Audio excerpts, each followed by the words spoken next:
मेरा नाम अंशुल कुमार है। मैं जनपद एटा से बिलोंग करता हूँ। मैं यूपी पीसीएस का छात्र हूँ। ये जो यूपी पीसीएस की परीक्षा जो 2 पालियों में होने वाली थी, अब वो 1 पाली में हो गई। इससे छात्राओं और छात्रों को बहुत लाभ होगा। इसके लिए मैं सरकार और मुख्यमंत्री जी का बहुत बहुत धन्यवाद देता हूँ। मेरा नाम अंजलि है, मैं एटा से बिलोंग करती हूँ। मैं यूपी पीसीएस की छात्रा हूँ।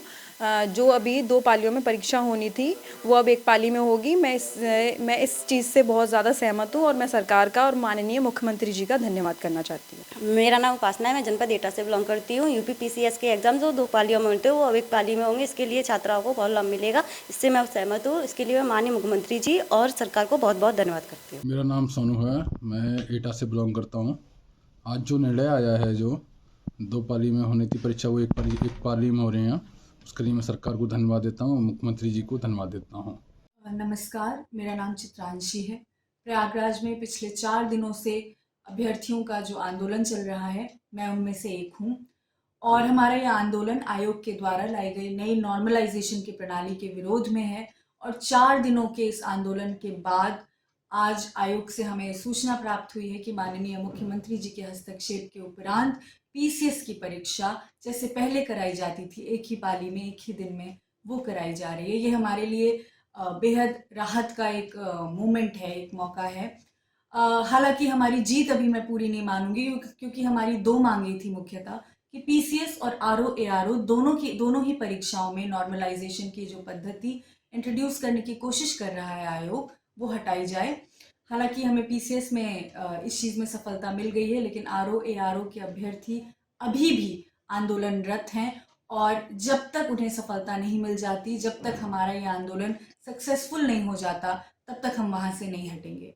कारण यह है कि जो ये दोनों परीक्षाएं हैं, इनका जो स्वभाव है, इनका जो नेचर है सवालों का, वो बिल्कुल भी ऐसा नहीं है कि आप उन्हें नॉर्मलाइज कर सके। आप उन्हें वैज्ञानिक तरीके से नॉर्मलाइज नहीं कर सकते, क्योंकि एक बेहद ही सब्जेक्टिव एग्जामिनेशंस हैं। और इसीलिए हमारा ये आंदोलन पिछले 4 दिनों से चल रहा है।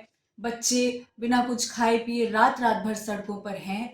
मेरा ये मानना है कि आयोग को इस बात का भी संज्ञान लेना होगा कि 10 लाख से अधिक अभ्यर्थी जो कि आरओ और एआरओ की परीक्षा के लिए प्रस्तावित है, जो आप उसे भी एक शिफ्ट में कराने का निर्णय लें। क्योंकि ऐसे तो फिर आयोग की इन परीक्षाओं में अगर नॉर्मलाइजेशन की पद्धति लागू हो गई तो पारदर्शिता पर बहुत सारे सवाल उठेंगे और भर्तियां बार बार कोर्ट में जाकर फंसेंगी। उसके अतिरिक्त सुप्रीम कोर्ट का आदेश भी है 7 नवंबर का कि आप एक बार प्रणाली में अगर आप चले गए हैं परीक्षा कराने की उसकी प्रक्रिया में, तो आप बीच में मध्य में आकर उनमें बदलाव नहीं कर सकते।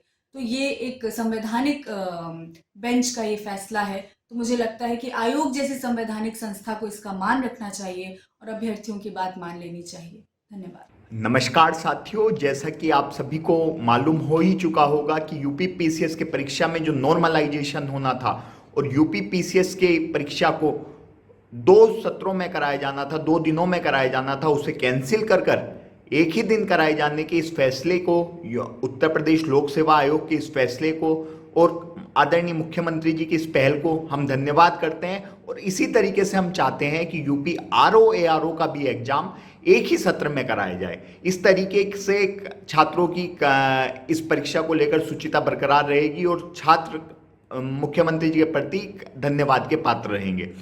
इसके साथ साथ ये परीक्षा बिना किसी धांधली, बिना किसी पेपर लीक के संभव हो, ऐसा हम सभी चाहते हैं।